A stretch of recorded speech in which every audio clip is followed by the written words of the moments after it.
万 Uber 会当合法，交通部计划针对多元化的计程车准备要来修法。后日当客若是叫多元化计程车进前，会当先看 App 确定车钱偌济。现主时多元化计程车随网会当预估费用，也毋过上尾也是照跳表来算钱。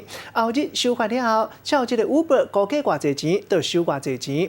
有一寡计程车运将烦恼讲用 App 叫车收钱，可能会因为位置定位小可无准、小可颠达，惊引起消费的争议。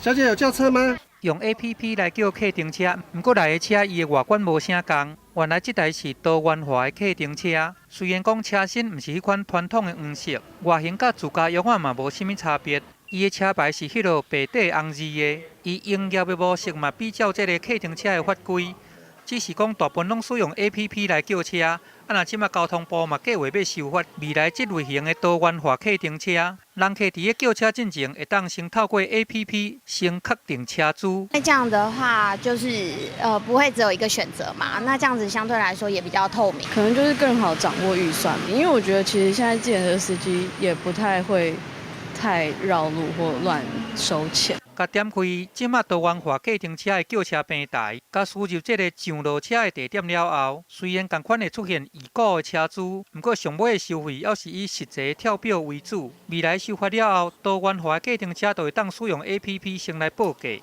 并且来甲比指这个 Uber， 估计偌济费用就要付偌济。这嘛是客停车业跳表收费50年来上大的改变。有些都是靠现在 Google 地图，这个图示上也有很多的落差。App 叫车这个预估的车资的有差距的时候，跟计程表有差距的时候，这个谁来落实管理？但一个前提是那个还在公路主管机关核定的运价范围内，确保消费者跟那个计程车业者双方的权益。明定多元化计程车已故车主，等于讲是替 Uber 来合法铺路。不过，计费的配套甲监督的机制，恐惊还阁进一步来甲规范，爱来避免这个收费走精去，引起更较侪的争议。记者综合报道。